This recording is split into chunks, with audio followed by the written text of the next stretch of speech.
Welcome to Art and Story Time. Today and all month, we're celebrating Middlesex County history, and we are joined by our friends at the Civic League of Greater New Brunswick today. Please set your screens to speaker view. We are recording this session, and if you wish to remain anonymous, please keep your camera off. It's now my pleasure to introduce to you Mr. Sean Hewitt, the Director of Youth Leadership at the Civic League of Greater New Brunswick. Good afternoon, everybody. Hope everyone is doing well and enjoying this beautiful day. As mentioned, my name is Sean Hewitt. I'm Director of Youth Leadership with the Civic League of Greater New Brunswick. And the Civic League, if you didn't know, is a nonprofit organization that has been around for 76 years, serving young people and residents in the Greater New Brunswick community. And so we've been very proud to partner with the Art Institute of Middlesex County to provide you guys with an opportunity to hear various books and stories, and most importantly, be as creative as possible. And with all that said, I'd like to pass it over to Ms. Tracy to introduce the book. Thank you, Mr. Sean. My name is Tracy from Regina Clark from the Arts Institute. Thank you again for joining us for Art and Story Time. And I have the esteemed pleasure of introducing our teen reader. His name is Christian Wright, and his father sent over a fun fact and wants everyone to know that he's much taller than his father. And he's former class president at Rutgers Preparatory School his freshman, sophomore, and junior year. So without further ado, Christian, please introduce yourself and thank you for joining us and doing the reading. Hi, everyone. Good afternoon. And like Tracy said, my name is Christian Wright, and I'm currently a junior at Rutgers Prep. In the future, I'd love to attend a college like Princeton or NJIT in the area and study something like engineering in the future. But yeah, today I'm really excited to read for you guys, and today I'll be reading Fry Bread. So Fry Bread, written by Kevin Noble Mallard and illustrated by Juana Martinez Neal. All right. Fry bread is food: flour, salt, water, cornmeal, baking powder, perhaps milk, maybe sugar, all mixed together in a big bowl. Fry bread is shaped. Hands mold the dough flat like a pancake, round like a ball, or puffy like Nana's softest pillow. Fry bread is sound. The skillet clangs on the stove. The fire blazes from below. Drop the dough in the skillet, the bubbles sizzle and pop. Fry bread is color: golden brown, tan, or yellow, deep like coffee, sienna, or earth, light like the snow and cream, warm like rays of sun. Fry bread is flavor: see beans or soup, smell tacos, cheese, and vegetables, delight in honey and jam, rise to discover what brings us together. Fry bread is time: on weekends and holidays, supper or dinner, powwows and festivals, moments together with family and friends. Fry bread is art: sculpture, landscape, portrait, our daily craft, straight from teacher to student, a cycle of heritage and fortune. Fry bread is history: the long walk, the stolen land, strangers in our own world. With unknown food, we made new recipes from what we had. Fry bread is place: Alaska, Kansas, all the way to Maine, down to Delaware, on to Georgia, over to Oklahoma, Colorado, and California, cities and lands we call home. Fry bread is nation. Now these are actually new words for me, and they're names of different tribes all around America. And all these, since these are new words, I might have to have a little bit of help pronouncing them. So I'm gonna go one by one, and I think Sally's gonna help me out with pronouncing these new words. It's always okay to ask for help when you find a new word that looks pretty hard to say. So first off, we're gonna start with Abenaki. Right, we're gonna go one by one. Abenaki, Apache, Arapaho. Now this looks like a really hard one. It's Sally, what is it? Ojibwe. So Ojibwe. And the next one is Onondaga. Mhm. All right, and next one is Algala Sioux Narangaset. And then next, Navajo, Nipmuc, and Seminole, and it's Shoshone, right? Shoshone. Shoshone. Shoshone. Sac and Fox, and hundreds of tribes. So fry bread is nation. And finally, fry bread is everything. Round, flat, large, small. North, south, east, west. Brown, yellow, black, white. Familiar and foreign, old and new, we come together. Fry bread is us. We are still here, elder and young, friend and neighbor. We strengthen each other to learn, change, and survive. Fry bread is you.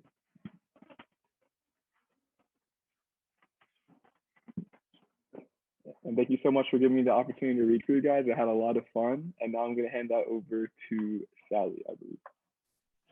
Thank you so much, Christian. Let's give him another round of applause, everybody. That was really great. Thank you so much. Boy, I love that story. It's all about food, of course, and how food is really important for us. And it's a way that we celebrate our families. It's a way that we mark time throughout the year. It's the way that we, talk about what's important in our lives. We share food that's important to us. So what I would like to do with each of you, we're going to talk a lot during this one. Sally, wait, can you just introduce yourself? Yes, I'm so sorry. Oh my gosh. So as Christian said, my name is Sally. My name is Sally Vandewater, and I am very lucky to work with Miss Sarah and Miss Tracy here at the Arts Institute, and Miss Lindsay at the Arts Institute of Middlesex County. I work in the Folk Life program, and the Folk Life program is all about celebrating the things that we make and do that express who we are. So the foods that we eat that express who we are, the way that we dress that expresses who we are, the music we make, the crafts we make, all the things that we make and do throughout our lives that are that express who we are, that talk about our families and where we live and all kinds of things like that. So thinking about this project in this book, I love this story so much because it's all about, the food that's important, and the way that fry bread is one, it's just one food item, right? Has anybody had fry bread before? Can you raise your hand if you had fry bread? No? Has anybody had just plain fried dough, like a dough that's been fried? Sarah? Yeah, what's yours? And Mr. Hewitt, tell us about each of the foods that you've had. Yeah. So my family comes from Uruguay, which is a small country in South America. And there's this tradition, it's actually not a native tradition. It's more of it's like a gaucho tradition, which is like the cowboys in Uruguay. And they used to make a food called torta frita, which translates to fried cakes or fried dough, fried bread. And it was made as like an easy meal that the gauchos could eat while they were traveling, or while they were like herding animals, right, as a cowboy. So yeah. That's perfect. That's a great example, Sarah. Thank you. Oh, but now, wait, hold on, this is funny. Yes. So nowadays, or my grandparents taught me that we make torta fritas when it rains. So that's what my grandpa used to do. That was our tradition. Oh, that's great. I wonder why when it rains. Maybe there's more time, or maybe that's great. I love that. That's a great example. Thank you. Mr. Hewitt, what's your example? When have you had fried dough or fried bread? Well, I love bread, so I have a couple of examples. Okay. My family is from an island in the U.S. Virgin Islands called St. Croix. And so we eat something called Johnny Cakes. And it essentially is fried dough with a sweet middle. And you eat it along with your meal, kind of like you would a biscuit. My wife, who's Jamaican, eats something called festival, which is like a fried dumpling rolled up. And then we enjoy Indian food, so we eat a lot of naan, and I think it's patak, if I'm saying it correctly. So I'm sure there's a correction happening. And so those are the things that we enjoy. Great. Maya, it looks like you wanted to say something. Like I am Indian, so naan is kind of like fried bread or something like that. Mhm. Yeah. Yeah, for sure. Because naan is, naan is a nice flat, kind of flat fried bread. And fried bread is also generally pretty flat. You saw it in the picture. It can get a little bit puffy, like maybe, maybe an inch or so. But in general, it's kind of a round piece. And it's often eaten, at powwows where, big community festivals. It's made a lot. Cadence, do you want to say something? Go ahead. I don't know if this necessarily counts as like fry bread, but does cookie dough count? Cookie dough is a great example of a bready treat for sure, and cookie dough is a great example of food waste, right? Of food that's important to us. So that actually is a great way to continue the conversation, because each of us has food that's really important in our lives, right? And maybe do you get to eat cookies every day? No, right. So they're kind of special, right? You get to eat them only maybe on special times, or it's like a special treat, right? So, for example, for me growing up, I didn't get birthday cake all the time. I didn't get it every week. I got birthday cake on my birthday, or my brother's birthday, or my mom's birthday, or my dad's birthday. So, so birthday cake is a great example of something that's really special that you only get to eat a little bit in the year. Fry bread is something that is really, it's really useful in a lot of different meals, right? It's like that Johnny cake that Mr. Hewitt talked about. It's like an additional piece of the meal. And it was like Sarah, with your example, the torta frita, it's not an original Native American food. It wasn't, folks didn't grow up with it until a couple hundred years ago, when the US government gave them rations, gave the Native American tribes flour and lard, so that they, and said, here, make something with it. And so being really creative, the tribe leaders and the tribe cooks came up with something called fry bread. And so over time, it has become a really important food tradition for a lot of different tribes. As we heard, all those different tribes use fry bread in celebration, in different kinds of different meal preparations and things. So back to this idea about cookie dough. I'd like to hear from each of you. What are some favorite foods that you have in your life? They can either be foods that are really special that you only have once in a while, like cookie dough, or they can be something that you have all the time, like naan. That is a really that's a bread that you want to have. Yeah, go ahead, Maya. Do you want to go ahead? Maybe like once a week, or like not all the time. We eat like chickpeas that are cooked, kind of thing. Yes. With naan. And does that have a special name? Yes, for Indians we call it chole. Mm-hmm. Yeah. So that's actually the special name for us. That's a great name. That's chole. Yes, of course. Now, does that have, think about the other things we talked about in the book. Does it have a special shape or a special sound when it's being made? It's just like chickpeas. It's just chickpeas being cooked. Nice. That's just it. Nice. Nice. Who else wants to talk about a special food that they have that's important to them? Miss Ayana, do you want to jump in?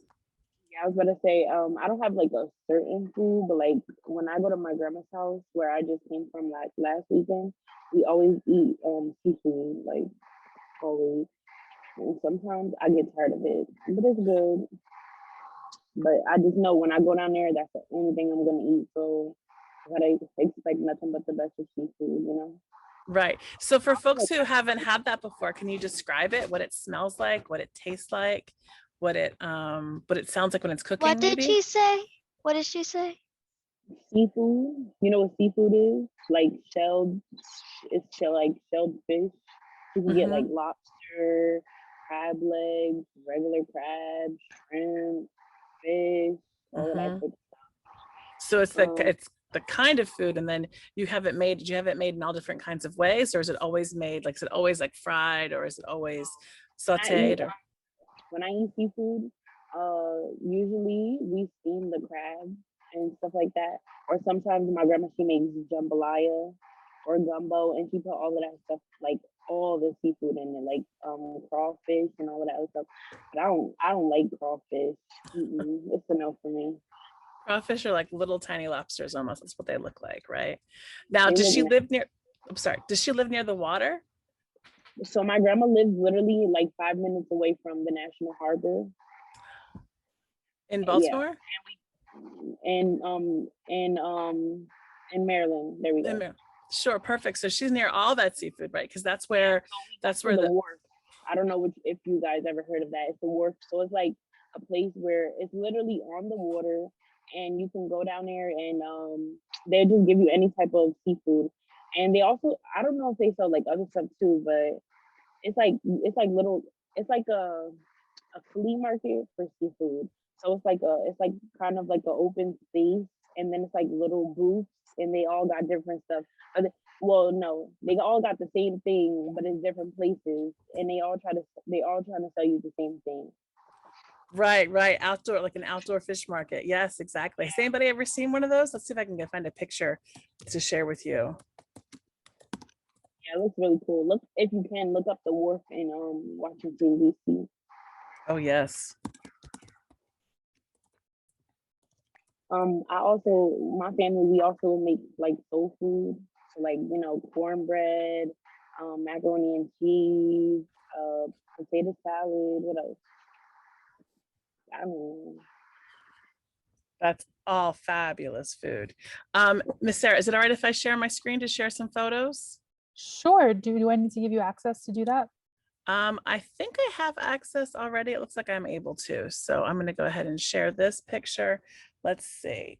I'm trying to get a picture here of the Wait, you see the one on top?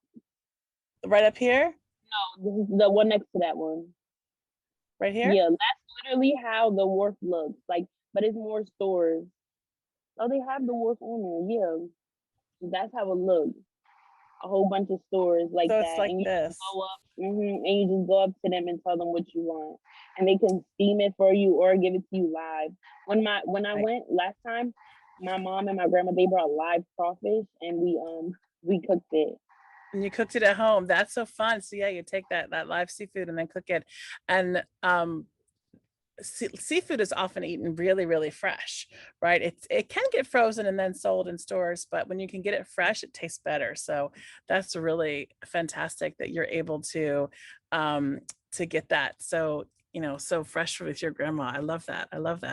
Has anybody else been to an outdoor market like that, where you get to shop directly from the fishermen or directly from the farmers? Sometimes around here you see like roadside stands with farmers selling, tomatoes or corn or things in the season, but you have to be a little bit out in the country to get to that. Yeah, Maya, go ahead. Oh, I'm vegetarian, so I don't eat fish and all that stuff. But like, I sometimes go to the shop, right? And I do get food from there. nice. What kind of food do you get? Like tomatoes and corn and all that other stuff. Maya, I'm not vegetarian, so since you're vegetarian, like, what is like one of your favorite dishes? One of the Indian dishes. Usually, like, some Indians are usually vegetarian and some aren't. Some of my family, because some of my family aren't vegetarian and some are. since I have like maybe 1 million people in my family or maybe more. But yeah. I'm a vegetarian too, Maya. So, Yeah. how long have you been a vegetarian? All your life? That's amazing. That's Awesome. amazing. Awesome. Mr. Hewitt, do you have any favorite foods that you like to eat, either for celebrations or just for every day? Oh my gosh. So as I said, like Maya, I'm a vegetarian, and so my wife will make me a curry, chickpea, and potato um, meal, I guess you would say. So that's one of my favorites. So that normally happens around Father's Day or Christmas or something like that. So that's my favorite. Right. And she's showing you how much she cares about you by making the special foods that you like, because it probably takes a lot of extra work and extra time to make those special meals. So that's another way that people express, how they care about other family members by making them special foods. Absolutely. For sure. What do For chickpeas sure. taste like? What do chickpeas taste like? Yes. I think Maya can offer a better explanation than I can.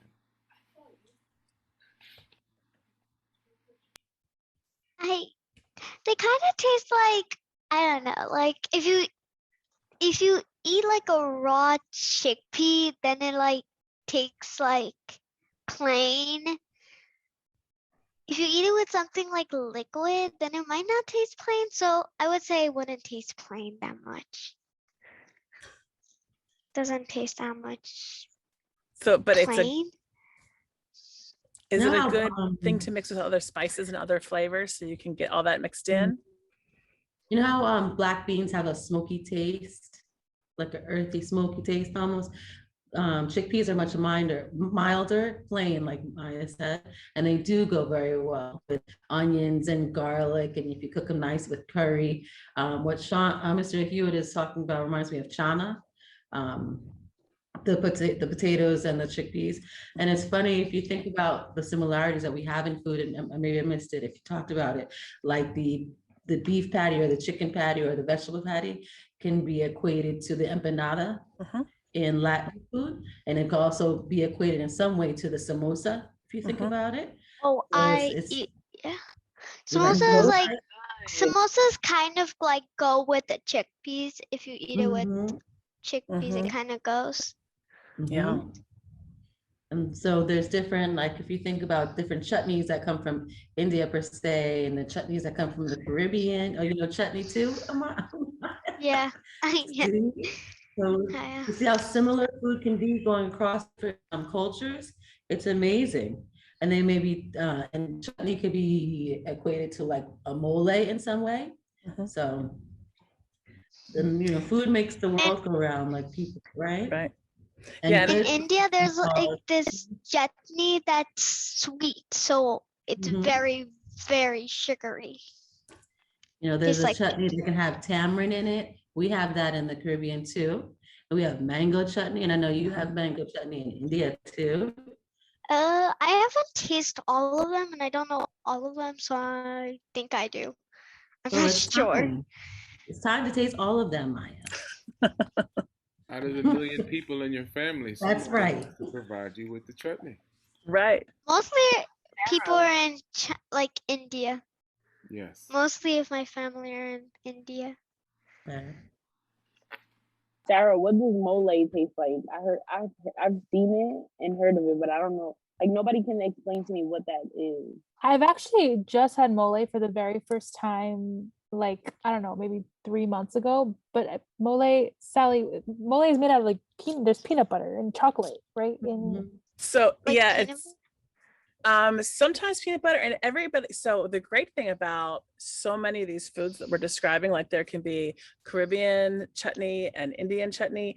There's all different kinds of ways to make it, right? And so mole is a lot of the same way, is that people make it different, but it's a smooth sauce that has a lot of peppers in it, a lot of dried peppers that are cooked together and a lot of different vegetables and a lot of garlic and spices, and also chocolate.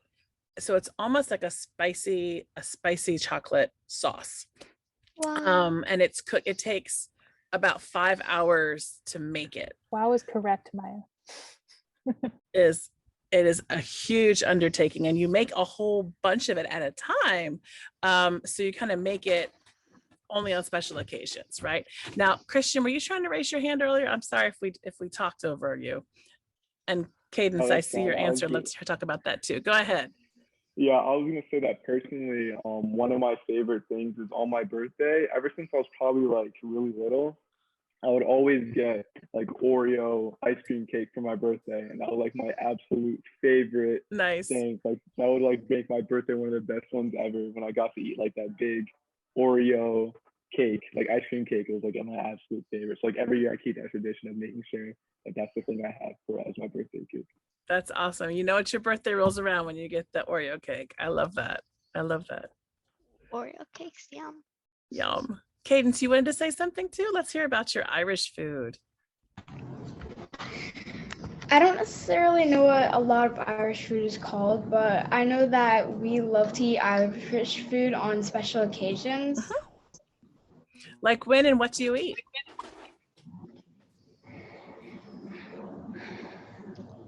I don't necessarily know. Like I know on Thanksgiving sometimes we'll have like some Irish foods, but I've Okay,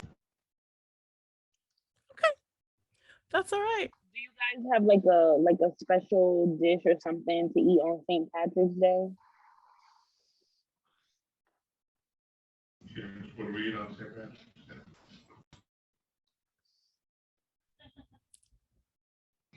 well, I know on St. Patrick's Day that my family eats corned beef and cabbage. Nice. So That's Girl, very my mom tasty. makes corned beef every day. I'm tired of eating it. Wait, what did Miss Ayana say? I said that my mom makes corned beef hash all the time. I'm tired of eating it. Oh, okay. So Do you your can family get, make it in like the slow cooker, like the crock pot? Because my mom puts it on there and just let it sit. Hey.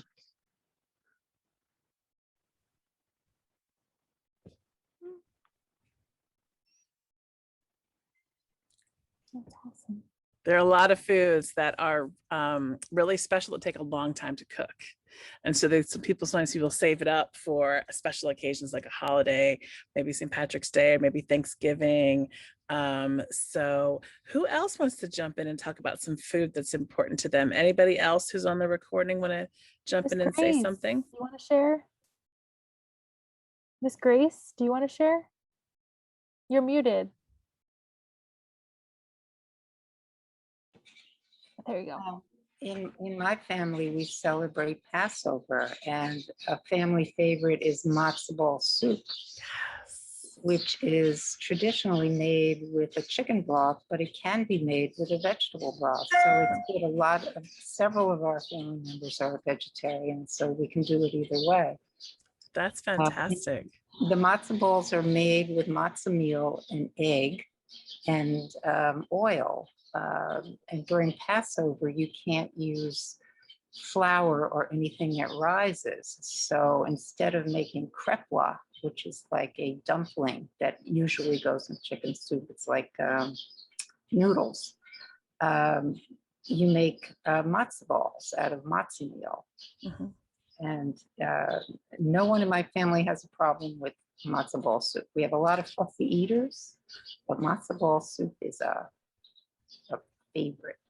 That's fantastic. For folks who haven't had matzah, can you describe what a matzo ball soup kind of tastes like? So it's kind of like a chicken broth or a vegetable broth, and then the balls can be kind of big, right? The Yeah, matzo balls. They can be any size you want to make them. They're light and fluffy if you cook them right. And they taste like a dumpling almost, but they kind of fall apart in your mouth, and they're softer if you make them right. You can make them Right. hard, and then that's not so good. But Well, like everything, it needs to be made right, of course. That's great. Recipes are handed down. That's Yeah. another Hey, really Maria. important part. Yeah, Maria, do you want to Yeah, say Maria, something? do you want to go? Do you want to go? I see you just turn your camera on.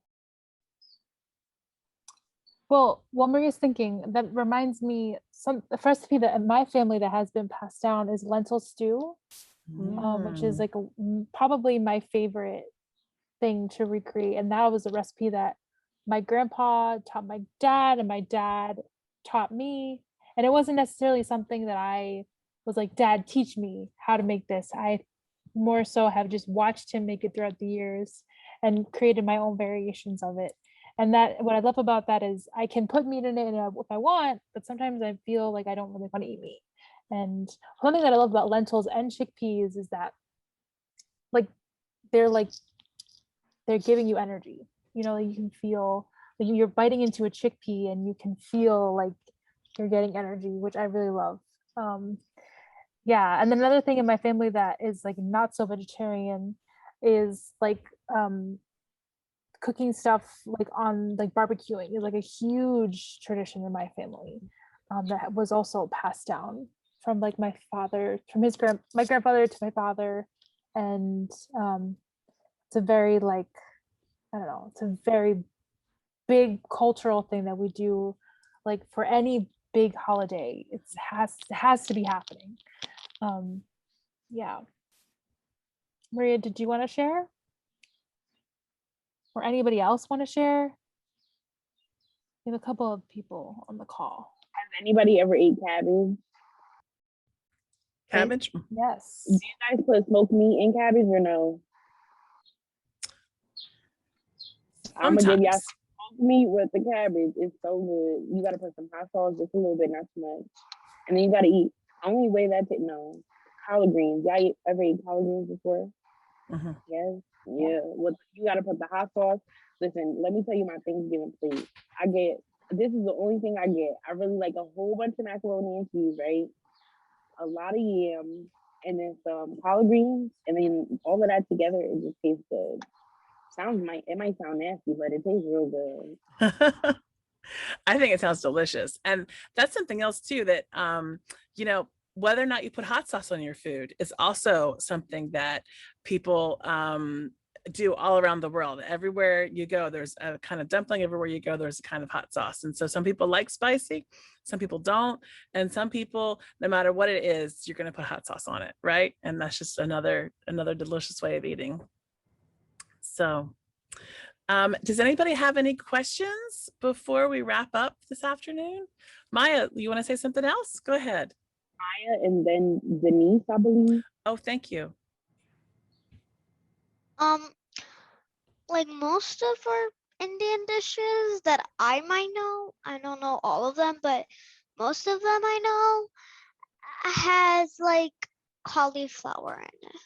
So Yeah, cauliflower is also a really versatile vegetable. You can cook it a lot of different ways, and they can have a lot of different flavors. Yeah, Denise, thank you for your patience. Please go ahead. Hi. I don't know if anyone's heard of boudin. I'm from the deep down South Louisiana, New Orleans. Oh, boudin. Yes. It is like a sausage, sort of. It's got rice and vegetables and different kinds of meat in it. And when I heard Miss Ananya talk about the gumbo, that reminded me of the boudin. And you can't get it up here in the north. You have to order it, and it's very costly. So when I go down to visit my family that are still down there, I just devour it because I don't get it. But maybe every other couple of years. But yeah, it's different, but it's like a sausage or that type of thing. But it's really good.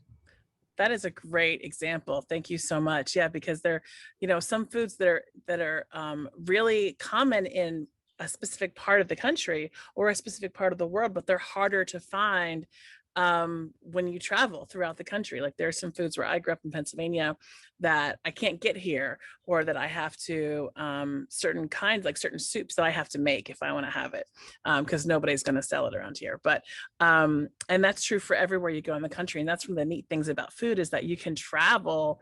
Really, you can learn about traveling just by trying different foods from different parts of the world. So thank you all so much for sharing your stories today. Thank you, and sharing your ideas about food. Thank you all for participating. Maya, what's that Thank you you. saying? Thank you, Miss Sally. Thank you, Miss Ayana and Christian, for coming in for today. And Sarah, do you have what we are looking for next week? Looking forward to next week? Yes, here is the flyer for next week's program. So next week we have a very special program. We will be reading a Paul Robeson story, Grandpa Stops a War, by Susan Robinson, and illustrations by Rod Brown. Also, we will be joined by very special Mr. Roy Epps, who is the director of the Civic League, and we're going to be really highlighting the Civic League, who, Sean, you've been, partnering with us this entire time, and Ayana as well. So I think it's going to be really exciting. So please make sure to come back.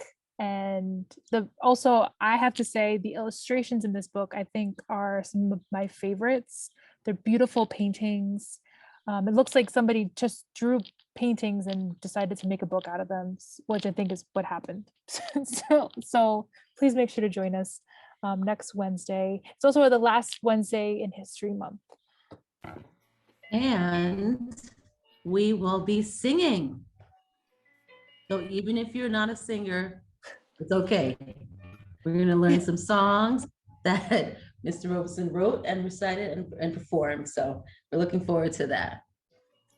Yes. So please make sure to join us next Wednesday at 4 p.m. Same time, same day, different link. All right, everyone. Well, thank you so much, Sally, and thank you, Christian, for taking the time to be here with us today. And you can join us again next week. Yeah. All right, everyone. Have a wonderful week. Ayana. Thanks. Oh, yes. Thank you. Thanks, Ayana. everybody. Thank you always. See you guys Bye. later. Okay. Bye. Thanks. Bye. Bye.